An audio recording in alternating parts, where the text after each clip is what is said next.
Black holes exist. We've photographed them. Massive dark circles rimmed with light, exactly where Einstein's equations said they'd be. A star collapses. Space-time curves so sharply that nothing escapes, and an event horizon forms. What happens if you fall in? What do you experience inside? What's at the center? Does Einstein's math give an answer? Everyone says you get crushed to infinite density at the singularity. But those are just labels. The equations say something specific, and it's worse than infinite density. The horror isn't what happens to matter. It's what happens to time itself. Everyone tells you the same thing. Fall into a black hole and you get compressed, crushed, squeezed down to an infinitely small point at the center where density becomes infinite. A singularity. The word suggests some thing at somewhere. A point in space, incredibly tiny, incredibly dense, sitting at the heart of the black hole. That's the common picture.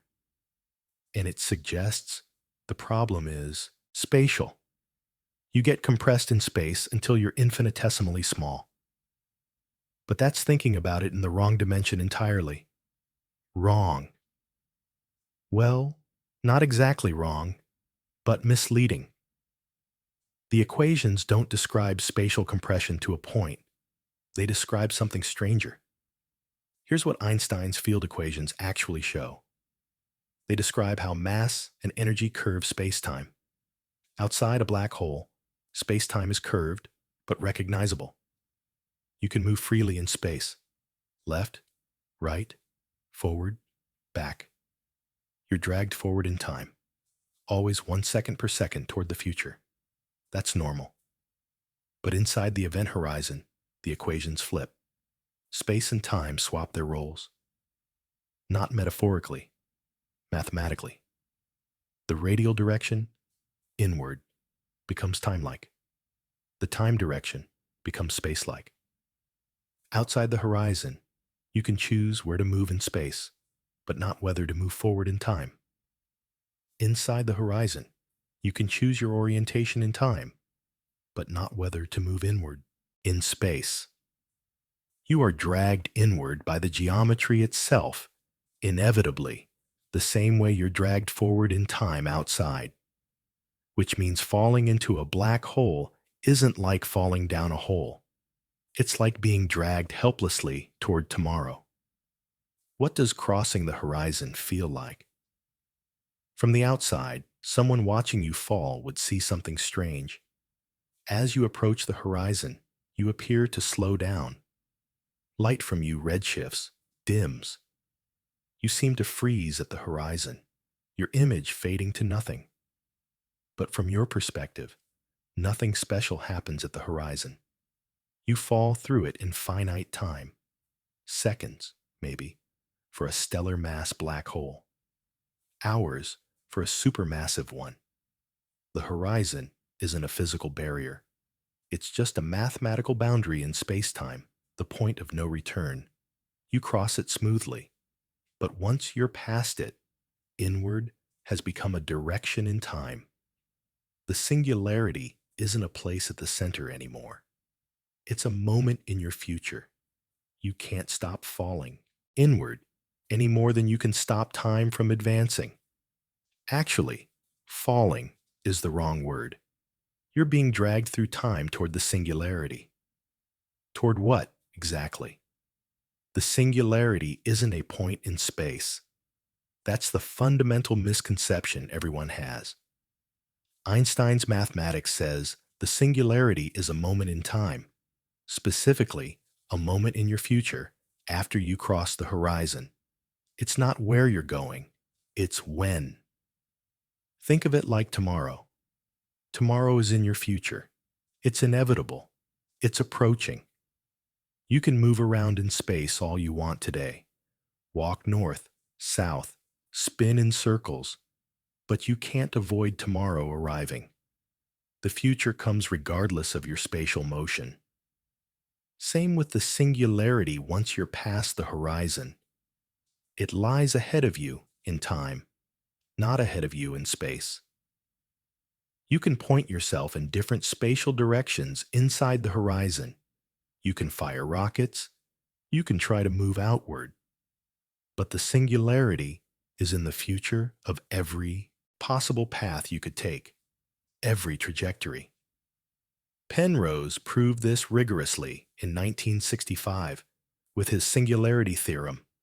Once you're past the horizon, given the energy conditions of normal matter, the singularity lies in the future of every possible world line.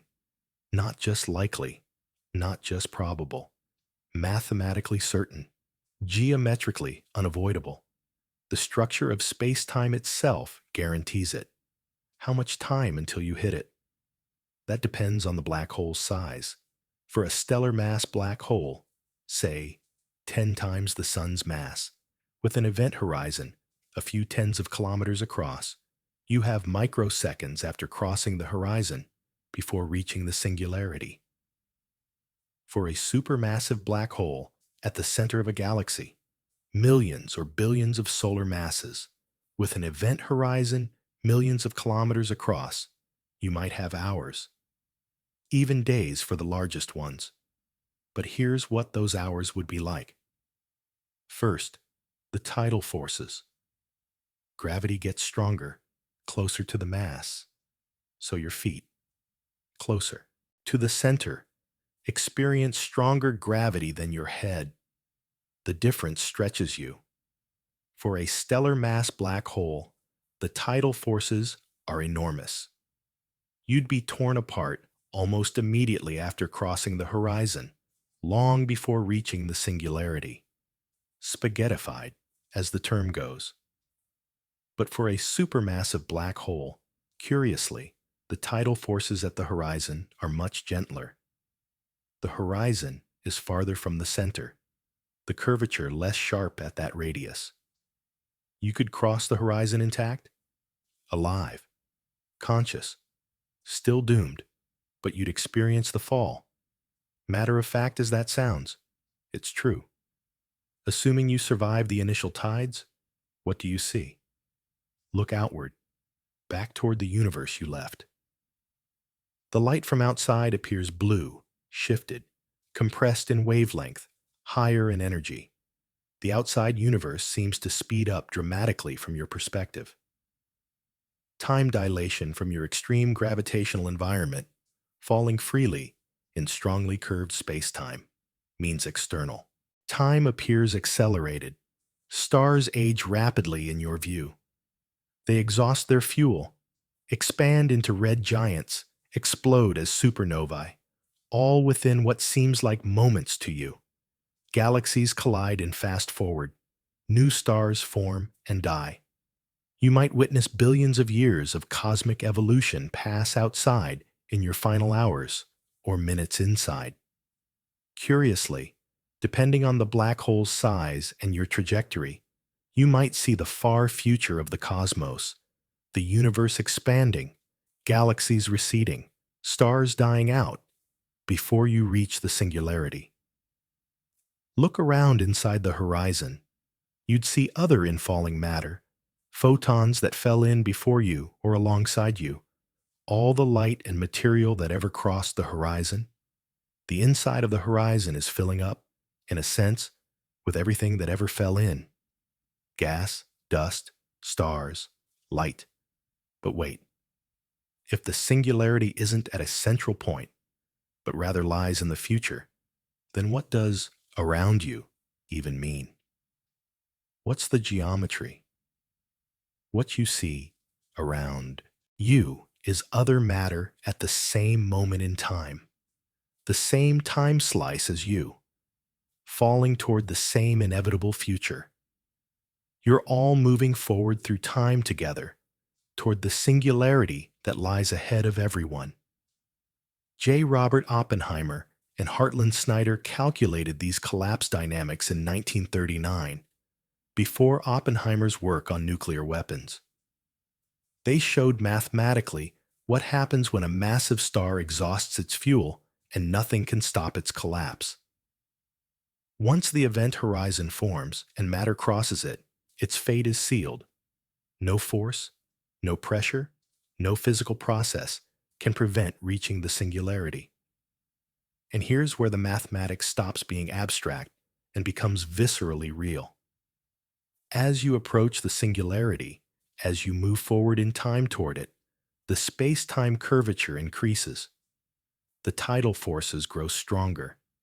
But it's not a smooth compression. The space around you starts oscillating. This is called Belinsky-Kalatnikov-Lifshitz behavior. After the physicists who analyzed it in the 1960s and 70s, space stretches violently in one direction, compresses in another, then alternates. The axes change. Stretches here, compresses there, back and forth chaotically. Not smoothly, not gently. The oscillations become more rapid, more violent as you get closer. Your body, if it's still somehow intact, gets stretched one way, then crushed another way. Then the pattern changes. The oscillation frequency increases. The tidal forces pull your atoms apart. Chemical bonds snap. Atoms separate from each other. Then the atoms themselves get disrupted. The atomic nuclei get torn apart by tidal forces that overcome the strong nuclear force holding protons and neutrons together. Then even quarks themselves, the fundamental constituents of protons and neutrons, are pulled apart by the curvature. Every structure that matter can form disintegrates in stages as you approach the singularity. And then, at the singularity itself, what happens? At the singularity, density becomes infinite. Curvature becomes infinite. The equations produce infinities, actual mathematical infinities, and break down. This isn't we don't know what happens. It's that the equations literally stop working. All of physics stops. Time ends. Not that time stops passing, like a clock stopping. Time itself ends. There is no after the singularity in your reference frame any more than there's a before the Big Bang. The singularity is the boundary of time. Beyond it, the concept of beyond doesn't apply. This is what infinity actually means in this context. Not very large. The mathematics breaks. Predictions become impossible. We can integrate geodesics. The paths particles follow in curved space-time, right up to the singularity. And they terminate. Not that we lose track of them. They mathematically end. The world line of any particle that falls in simply stops at the singularity. Now, Penrose and I proved something about this inevitability. In the late 1960s, Penrose proved the first singularity theorem. I extended it. Under certain conditions, reasonable physical conditions that hold in our universe, singularities are inevitable. They're not artifacts of assuming perfect symmetry or making convenient approximations. They're a generic feature of general relativity. If you have two things, first, a trapped surface where all light rays are converging inward, and second, the energy conditions are satisfied, which means matter behaves normally, then a singularity must form in finite time. It can't be avoided by adding irregularities or rotation or magnetic fields. The mathematics forces it. Given Einstein's equations and reasonable assumptions about matter, black hole singularities must exist. Which brings us to the horrifying part. The real horror isn't the crushing. It isn't the pain of being torn apart, unpleasant as that would be. The horror is that you experience time ending. Your future literally runs out. There is no moment after the singularity in your reference frame. You're not killed exactly. You run out of future to exist in. General relativity predicts this with confidence. The mathematics is clear. But the theory also predicts its own breakdown. Einstein's equations tell you they stop working at the singularity.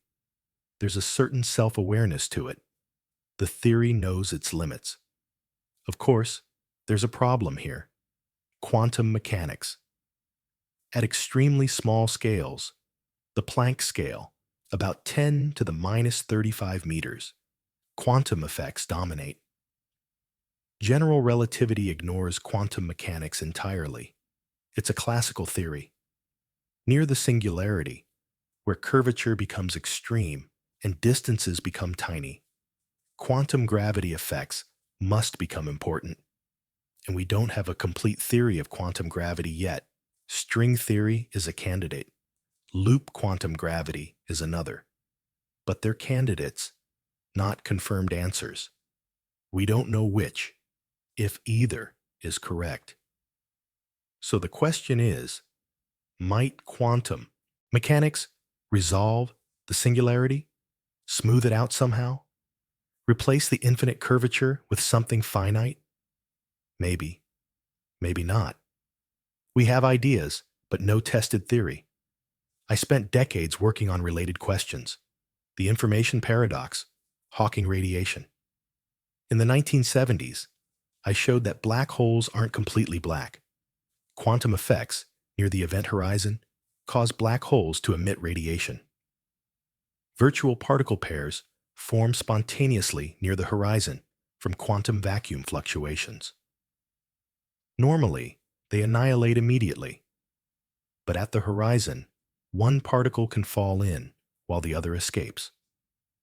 To an outside observer, the black hole appears to emit thermal radiation. This radiation carries away energy, which means the black hole loses mass. Over immense timescales, vastly longer than the current age of the universe for stellar mass black holes, but finite, the black hole loses mass and eventually evaporates completely. It disappears. This raises profound questions. Does information that falls into a black hole escape eventually through the radiation? Is information preserved in the quantum correlations of the emitted particles? Does the singularity even matter for that question, or is everything decided at the horizon? These questions are still debated. I changed my mind about them over the years. But until we have a working theory of quantum gravity that we can test, we can't say for certain what happens at the Planck scale near the singularity. Einstein's equations are clear about what happens inside a black hole. Once you cross the event horizon, you are doomed to meet the singularity in your future, not speculation. The mathematics of a confirmed, tested theory. The horror isn't physical pain. It's temporal doom. Time itself terminates at the singularity. You fall not toward a place, but toward a moment when your timeline ends. General relativity predicts this, and general relativity has been confirmed in countless experiments. Gravitational lensing, orbital decay of binary pulsars, gravitational waves, the precession of Mercury's orbit. The theory works. But it also tells us honestly where it breaks, at singularities. What really happens there? Does quantum gravity save you somehow?